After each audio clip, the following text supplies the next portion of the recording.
विजयनगर एक बहुत ही समृद्ध राज्य था जहां लोग हंसी खुशी रहते थे। विजयनगर के राज्य का बगीचा इतना खूबसूरत था कि आसपास के राज्यों में भी उसकी चर्चा होती थी। वहां तरह तरह के पेड़ पौधे और फूल थे और इसीलिए वहां विभिन्न प्रकार के पक्षी आते थे। विजयनगर के राजकुमार का नाम रणविजय सिंह था, जिसे शिकार का बहुत शौक था। वह हर महीने अपनी धनुष और तीर लेकर बगीचे में चिड़ियों का शिकार करने पहुंच जाता। वहां के हरे भरे बगीचे में बिछी शांति और सुंदरता के बीच वह शिकार की तलाश में घूमा करता। जैसे ही कोई चिड़िया उसके निशाने में आती, वह अपने तीर से उसे शिकार कर लेता। ओह, चूक गया। लगता है आज का दिन ही खराब है। एक भी निशाना सही नहीं लग रहा। जैसे जैसे दिन बीतते गए, राजकुमार के शिकार का शौक बढ़ता गया, जिससे बगीचे की चिड़ियां बहुत डरने लगीं और धीरे धीरे बगीचे में चिड़ियों का आना कम हो गया। आजकल कोई चिड़िया बगीचे में दिखती ही नहीं। आखिर बात क्या है? राजकुमार, मुझे तो लगता है बगीचे में आने वाली सारी चिड़ियां आपके निशाने से डर गई हैं। हा हा हा, सही कहा। आखिर मेरा निशाना है ही इतना अचूक। पर अगर बगीचे में कोई चिड़िया नहीं मिली तो आप शिकार किसका करेंगे? आज नहीं मिली तो क्या हुआ, मैं कल फिर आऊंगा। कभी न कभी तो मिलेगी। चलो यहाँ से। राजकुमार फिर अगले दिन शिकार करने बगीचे में पहुंचा। बहुत देर इंतजार करने के बाद भी उसे कोई चिड़िया नहीं दिखी।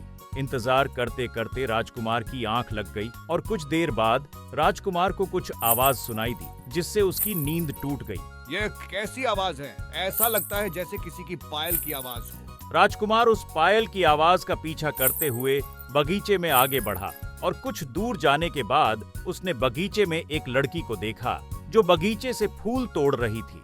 राजकुमार तुरंत उस लड़की के पास गया। रुको, कौन हो तुम? और तुम्हारी इतनी हिम्मत कि तुम हमारे बगीचे में आकर बिना इजाजत के फूल तोड़ो? क्षमा करें राजकुमार, पर ये फूल इतने अच्छे हैं कि मैं अपने आप को रोक ही नहीं पाई। पर क्या तुम्हें पता है कि इसके लिए तुम्हें प्राण दंड भी मिल सकता है? नहीं नहीं राजकुमार, मुझे माफ कर दीजिए। वो लड़की जैसे ही माफी मांगने के लिए राजकुमार की तरफ मुड़ी, राजकुमार के होश उड़ गए। वह लड़की परी से भी ज्यादा खूबसूरत थी और राजकुमार उसकी सुंदरता को देखता ही रह गया। कौन हो तुम? तुम्हारी जैसी सुंदर लड़की मैंने अपने जीवन में कभी नहीं देखी। मैं आपके पड़ोसी राज्य की राजकुमारी हूँ। मेरा नाम पद्मा है।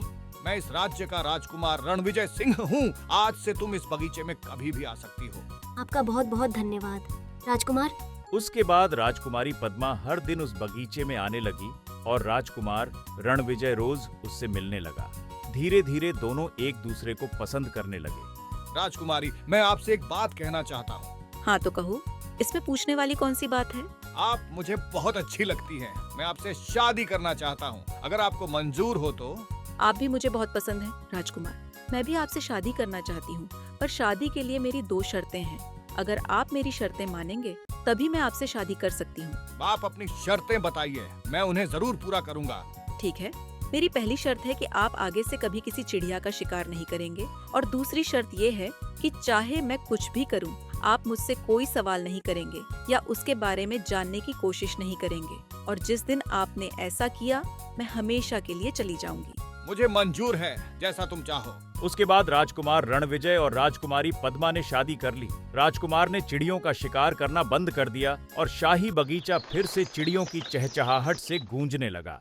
लेकिन राजकुमारी पद्मा की दूसरी शर्त राजकुमार को अंदर ही अंदर सताने लगी, क्योंकि हर रात राजकुमारी पद्मा महल से बाहर चली जाती थी, पर शर्त के अनुसार राजकुमार उससे कुछ पूछ नहीं पाते थे। आखिर पद्मा रोज रात को जाती कहाँ है? मैं चाहकर भी पूछ नहीं सकता, पर आज रात मैं उसका पीछा जरूर करूंगा। चुपके से जाने से उसे पता भी नहीं चलेगा। उस रात राजकुमार चुपके से राजकुमारी का पीछा करने लगा और पीछा करते करते बगीचे में पहुंच गया। पर कुछ दूर जाने के बाद अचानक से राजकुमारी गायब हो गई। ओह, ये क्या हुआ? पद्मा कहाँ गई? ये मैंने क्या कर दिया? मैंने शर्त तोड़ दी। पद्मा, पद्मा, मुझे माफ कर दो, वापस आ जाओ। मैं दोबारा ऐसा नहीं करूंगा। राजकुमारी पद्मा के गायब होने से राजकुमार रणविजय व्याकुल हो गया। उसने राजकुमारी को बहुत ढूंढा, पर वह कहीं नहीं मिली। अब उसका किसी चीज में मन नहीं लगता था। उसने खुद को महल के कमरे में कैद कर लिया।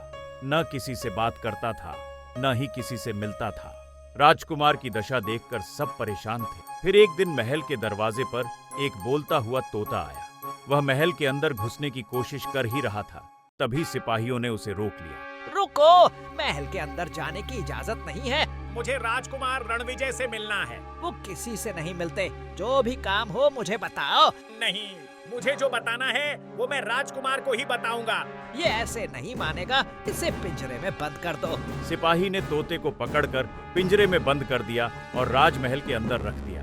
तोता मायूस होकर पिंजरे में कैद रहकर दिन काटने लगा। तभी एक दिन जब एक सिपाही तोते को खाना देने आया और पिंजरे का दरवाजा खोला, तोते ने उसके हाथ पर अपनी नुकीली चोंच से हमला कर दिया और पिंजरे से भाग गया। वह उड़ते हुए सीधे राजकुमार के कमरे में पहुंचा, जहां राजकुमार दुखी होकर बैठा था। राजकुमार रणविजय, मुझे आपसे बहुत जरूरी बात करनी है। मुझे किसी से कोई बात नहीं करनी। चले जाओ, वरना अंजाम बहुत बुरा होगा। एक बार मेरी बात तो सुनिए। मूर्ख तोते, मैंने अपनी पत्नी से चिड़ियों का शिकार न करने का वचन दिया, इसलिए तुम अब तक जिंदा हो। चले जाओ यहाँ से। मुझे राजकुमारी पद्मा के बारे में आपसे बात करनी है। आपकी पत्नी पद्मा। पद्मा का नाम सुनते ही राजकुमार होश में आ गया। क्या पद्मा? क्या जानते हो उसके बारे में? मुझे जल्दी बताओ। राजकुमारी पद्मा मेरी बहन है। बहन? पर तुम तो एक तोते हो। हाँ राजकुमार, पर हम हमेशा से तोते नहीं थे। हम पड़ोसी देश के राजकुमार और राजकुमारी हैं, पर एक ऋषिमुनि के शाप के कारण हमें तोता बन गए। शाप मिलने पर हमने ऋषिमुनि से बहुत माफी मांगी, तब दया करके उन्होंने मेरी बहन को दिन में इच्छाधारी होने का वरदान दिया। इसलिए तो राजकुमारी हर रात महल से चली जाती थी, क्योंकि दिन में तो वह इंसान का रूप ले सकती है, लेकिन चांद निकलते ही वह तोता बन जाती है। और तुम? इच्छाधारी बनने का वरदान हमसे एक को ही मिल सकता था, इसलिए मैंने वो वरदान पद्मा को देने को कहा। कहाँ है पद्मा? पद्मा को जंगल के डायन ने कैद कर रखा है। आज अमावस्या की रात है।